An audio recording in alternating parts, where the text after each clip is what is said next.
അടുത്ത ആളെ ഉപദ്രവിച്ചിട്ട് അവിടെ കയറി നിൽക്കണമെന്നൊന്നും ഇല്ല. അതെനിക്ക് അറിയാം. അതിൽ ശ്രീതുവിൽ ഒട്ടും ഏറ്റവും നെഗറ്റീവായിട്ട് തോന്നുന്നത് എന്താ ആ ഒരു ക്യാരക്ടറില്? നെഗറ്റീവ് ആൻഷ്യസ് ആവും കുറെ പെട്ടെന്ന്. എങ്ങനെ എന്തെങ്കിലും ചെറിയ കാര്യങ്ങൾ ഉണ്ടെങ്കിലും ഒക്കെ അവൾ തന്നെ സോൾവ് ചെയ്യും. ബട്ട് ചില ആ ഒരു മൊമെന്റില് ടെൻഷൻ ആയിട്ട് അയ്യോ അങ്ങനെ ഇങ്ങനെയായി പറ്റുന്നില്ല എന്നൊക്കെ. അങ്ങനെ എത്ര ദിവസം അങ്ങനെ പെട്ടെന്ന് ആവും, പിന്നെ അത് പോകും, അന്നേ പോകും. പിന്നെ ഞാൻ വെളിയിൽ കാണിക്കില്ല. വെളിയിൽ കാണിച്ചില്ലേലും മറ്റുള്ളവർക്ക് മനസ്സിലാവുന്നുണ്ടല്ലോ. ഇല്ല, അർജുനക്ക് മേ ബി മനസ്സിലായില്ല, പക്ഷെ ഞാൻ കാണിക്കില്ല. Okay, maximum അടക്കേ.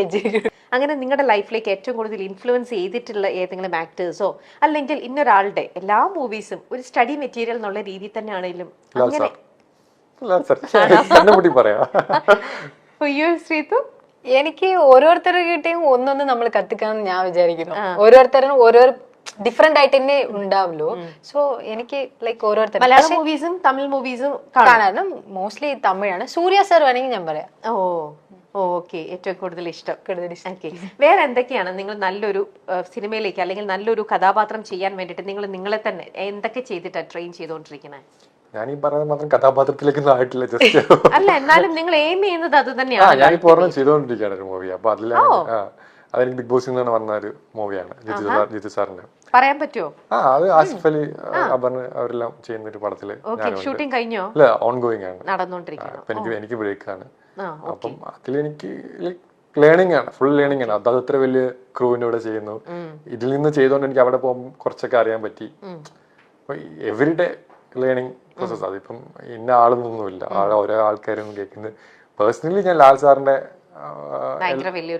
ഞാൻ അഡ്മയർ ചെയ്യുന്നൊരു മനുഷ്യനാണ്. അപ്പം അങ്ങേര് പറയുന്ന നല്ല കാര്യം ഞാൻ ഫോളോ ചെയ്യാൻ നോക്കും.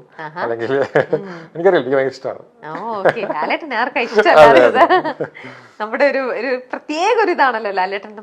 എനിക്കറിയില്ല, ഇപ്പം ഞാൻ ഭയങ്കരമായിട്ട് മിസ് ചെയ്യുന്നുണ്ട്. എനിക്ക് ബിഗ് ബോസിനെ അട്രാക്ട് ചെയ്ത വീക്കെൻഡ് എപ്പിസോഡ് ലാസ്റ്റ് സാർ ഒന്ന് മിണ്ടാൻ പറ്റുന്നുണ്ട്. അതൊരു ഭയങ്കര മൊമെന്റ് ആണ്.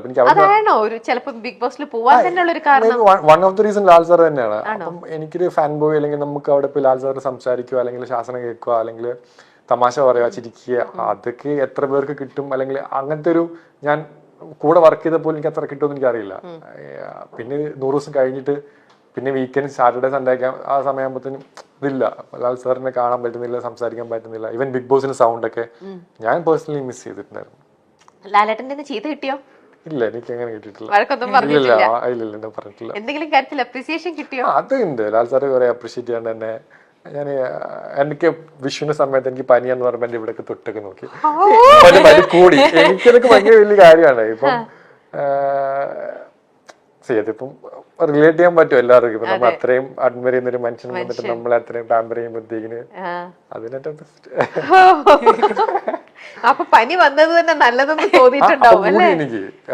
എനിക്കൊന്നും പറയാനും പറ്റുന്നില്ല.